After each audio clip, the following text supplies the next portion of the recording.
Hallelujah ප්‍රශංසා වේවා දෙවියන් වහන්සේගේ නාමය ගෞරවයට මහිමයටපත් වේවා. අද දවසේ දේව වචනේ මෙනෙහි කරමු. දෙවෙනි කොරින්ති පොතේ 5 වෙනි පරිච්ඡේදයේ 7 වෙනි පදේ.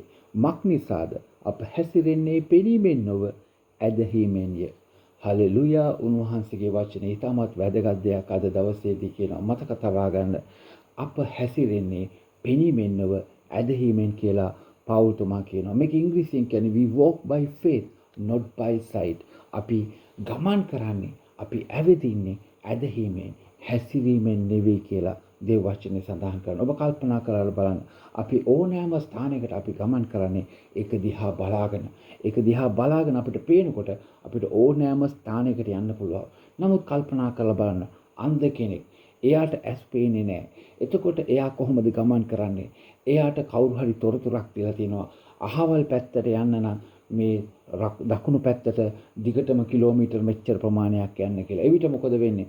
ඔහු දකුණට හැරිලා කිලෝමීටර් ඒ ප්‍රමාණය ගමන් කරන්න පටන් ගන්නවා. ඔහු දන්නේ නැහැ. ඔහුට පේන්නේ නැහැ. නමුත් ඔහු විශ්වාස කරනවා මෙතනින් හැරිලා දකුණු පැත්තට කිලෝමීටර් මෙච්චරක් ගියාම මේ ස්ථානය තිබෙනවා කියලා. ඔහු මොකද කරන්නේ? ඔහු ඇදහිීමෙන් තමයි ගමන් කරන්නේ. මතක තබා ගන්න මේ කිතුණු ජීවිතේ අපිට ආත්මික දේ පේන්නේ නැහැ.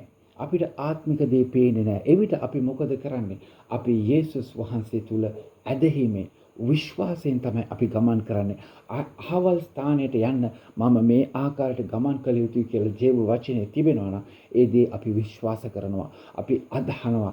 ඔව්, ඒ ස්ථානට යන්න නම් මේ ආකාරයටයි යන්න ඕනේ කියලා. ඔබ යනකොට ඒ ස්ථානය ඔබට අත්පත් කරගන්න පුළුවන්. නමුත් මිනිස්සෙක් හැටියට ඒක අපිට පේන්නේ නැහැ. ඒක නිසා අපි මොකද්ද කරන්නේ? ඇදහිීමෙන් තමයි යන්නේ.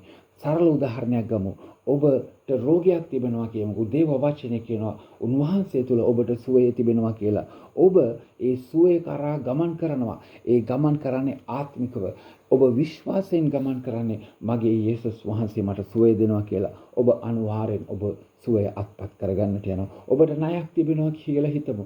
ඔබට ණයක් තියෙනවා. ඒ ණය යේසුස් වහන්සේ තුල ඔබට අනිවාර්යෙන් ඒ ණයෙන් නිදහස් වෙන්නට පුළුවන් කියලා ඔබට ඇදහිීමෙන් ඔබ දකිනවා. ඊට පස්සේ මොකද වෙන්නේ? ඔබ යේසුස් වහන්සේ තුල ගමන් කරනවා. උන්වහන්සේ ඔබව ණයෙන් නිදහස් කරනවා. කොහොමද අපි ඒක කරන්නේ? අපි අපේ ඇස් වලින් දකින්නේ නැහැ. නමුත් අපි අපගේ ඒ ආත්මයෙන් අපි විශ්වාස කරනවා යේසුස් වහන්සේ මගේ මේක කරනවා. යේසුස් වහන්සේට මේක පුළුවන්. යේසුස් වහන්සේ අනිවාර්යෙන් මේකෙන් මාව ඉදිරියට ගෙනියනවා. යේසුස් වහන්සේ අනිවාර්යෙන් මේකෙන් මාව එතර කරනවා. ඒක මොකක්ද? අපි ඇස් වලින් දකින්නේ නැහැ. නමුත් ආත්මයෙන් විශ්වාස කරනවා, ඇදහිනවා. මේක තමයි අපේ ගමන. මතක තබාගෙන මේ කිතුණු ජීවිතේ අපි පෙනෙන දේ නෙවෙයි අපි විශ්වාස කරන්නේ. අපේ ආත්මයට දැනෙන දේ. ඒක තමයි අපි විශ්වාස කරන්නේ. කිතුණුමා ජීවත් වෙන්නේ පෙනීමෙන් නෙවෙයි. කිතුණුමා ගමන් කරන්නේ පෙනීමෙන් නෙවෙයි,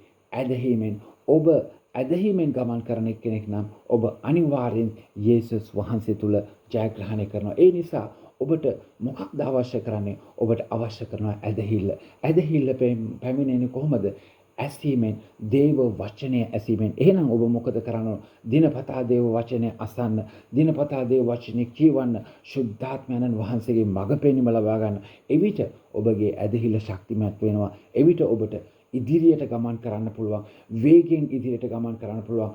ඔබට මේ ලෝකයේ ජයග්‍රහණය කරා ගමන් කරන්න පුළුවන්. මක්නිසාද අපි ඇවිදින්නේ පෙනීමෙන් නෙවෙයි, ඇදහිීමෙන්. අපි යාඥා කරමු. ආදරණීය පියාණන්, ඔබට ස්තුති කරනවා. ඔබ වහන්සේගේ මේ වචන නිසා ස්වාමිනේ, මේ වචනේ ආකාරයට ස්වාමිනේ හැම දෙයක්ම ආත්මයෙන් දැකලා ඒක විශ්වාස කරමින් ඇදහිීමෙන් අපිට ඉදිරියට ගමන් කරලා ඔබ වහන්සේ ප්‍රසන්න කරලා අපේ ජීවිතේ ජය ගන්නට අපිට උපකාර කරන්න මා යාඥා කරනවා පියාණන්. මේ වචන අසන සියලු දෙනා, ඔවුන්ගේ පවුල්වල සියලු දෙනා අද දවසේ සියලු අනතුරු වලින්, සියලු ආබාධ වලින්, සියලු ලෙඩ රෝග වලින් ආරක්ෂා කරන්න, ඔවුන්ට ආශිර්වාද කරන්න, ඔවුන්ට මඟ පෙන්වන්න, ඔවුන්ගේ සියලු කටයුතු ඔබ වහන්සේ සාර්ථක කර දෙන්න, ඔවුන්ට ජය, සතුට, ප්‍රීතිය ඔබ වහන්සේ ලබා දෙන්න. යේසුස් වහන්සේගේ බලවන්ත වූ ජීවමාන නාමයෙන් ඉල්ලනවා. ආමෙන්. ඔබ සැමට ජේසු පිහිටයි. ජයග්‍රාහී දවසක්